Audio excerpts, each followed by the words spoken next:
this is a fantasy show. There's a lot of fantasy shows. What can our fantasy show do that's different? And I've noticed, and certainly I've responded to it, to me that's like the most exciting thing about the Wheel of Time as a television show, is that like, you think this is such well-trod territory, and you wind up going down these directions that like you never would have anticipated.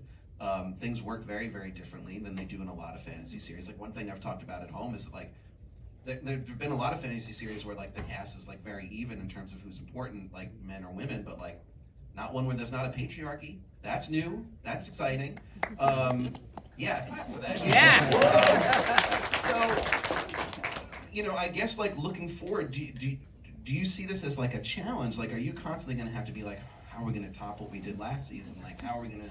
That's the great thing about adapting this book series, is I'm just like, oh my God, yeah, this is good, but wait till what happens in season 3. Like, you know, there are actually things that happen in the books all the way through that are so different, and no one's doing them, and we're really leaning into those.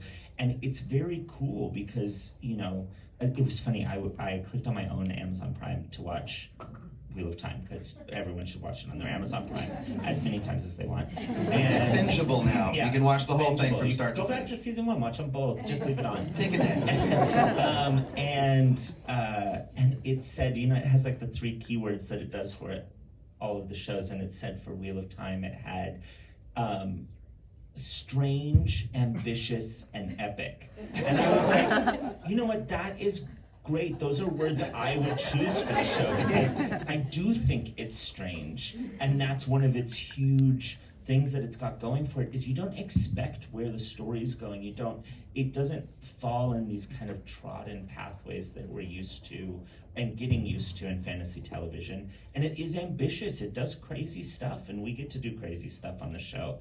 And it is epic. You get to see new worlds every season, and we have an amazing budget from Amazon that we try to use to the maximum to put a lot on screen. So, you know, that is, I think that's part of the fun of this series, is that, like, I know that there are all these stories that are strange and ambitious and epic that we still have to do, and that's the excitement of it.